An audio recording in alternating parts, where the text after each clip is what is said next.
You know who I am? Yes, Your Grace, you are Stokesley, Bishop of London. And what do you know of me? That you are wise and charitable. Do not lie to me. You know no such thing. Tunstall was wise and charitable, kind and good. I am wise. Charity is something I use sparingly and not on rogues like you. No, Your Grace. Now I shall recount such that I know of you. You are Henry Phillips, thief, liar, a villain, and a reproach to your father. Now, tell me what common ground is there between us? There can be none, Your Grace, between a rogue such as I and your good self. Oh, you fawning, pitiful creature. I shall tell you. What think you of these? The obedience of the Christian man, practice of prelates, parable of the wicked mammon, the New Testament, in English. They are to be despised, Your Grace. And their author? He should be put to the flames and burned. There. We have common ground between us. Tell me, why do you think does William Tyndale yet live and work and infect this happy island with his poison? Because he is crafty and conceals himself well. So then, his capture requires a man of equal craftiness. Yes, Your Grace.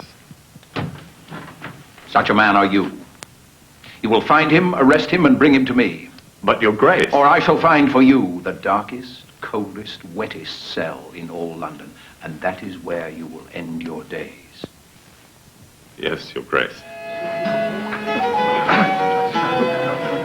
Master Tyndale. 1 moment, sir. Thank you. God be with you. Sir. I am Harry Phillips, sir. Come to acquaint myself to you. Phillips? Phillips? I heard you preach this morning, sir.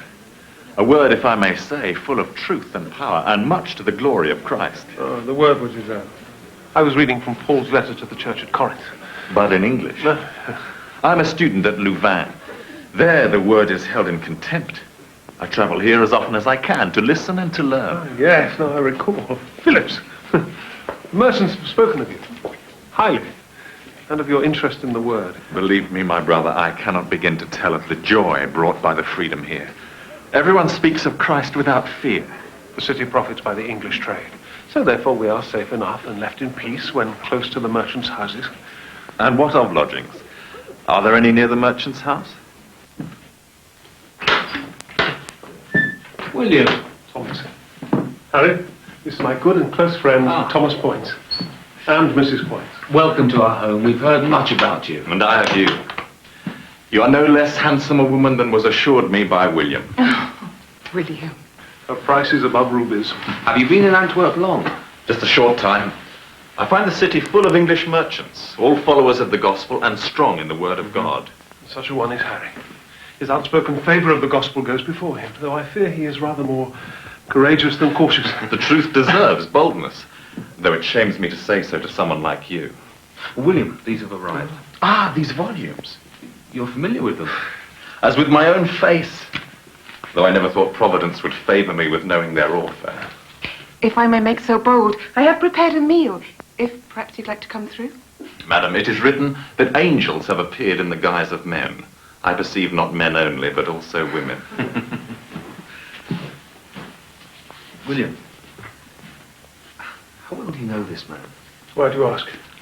I cannot say. Can we trust him? Thomas, of course. How can you think ill of him?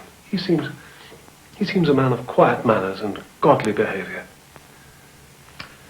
Let's go and dine. Thomas, speak to him tomorrow. Let him earn your confidence.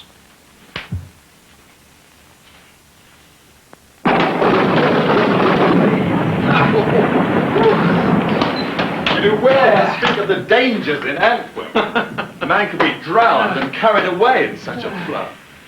Ah, the rain will stop, believe me. Tomorrow it will be fine. But the enemies of the gospel will still be with us. If you're to return to the city, you'll be advised to take a guide. Return I must. I have several purchases to make. But tell me, you speak of danger. Does Master Tyndale not fear that someone may be bribed? A friend, perhaps? Master Tyndale thinks well of all men. Such thoughts would find no place in him. I have much gold. I should like to come with you to witness your preaching and ministrations. Then come. There is always work. And you, Thomas, will you also join us? Tomorrow I must sail for London. My business will take me some time. Then it is but you and I, William. We shall be about God's work in the morning, and then we shall dine. And at my expense. Harry! Now, we thought we'd lost you.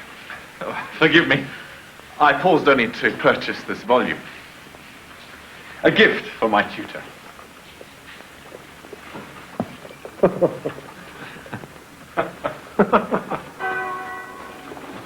You seem to know this town better than I do, Harry.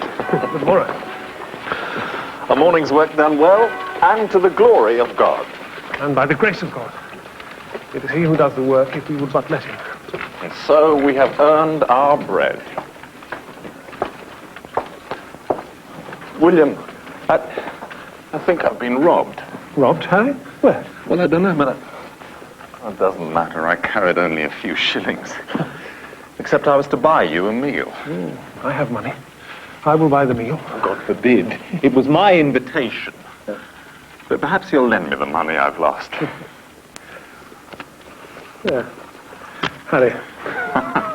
I will repay you as soon as we return. When you can, Harry, when you can.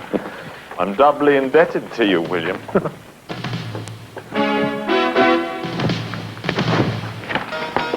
Run!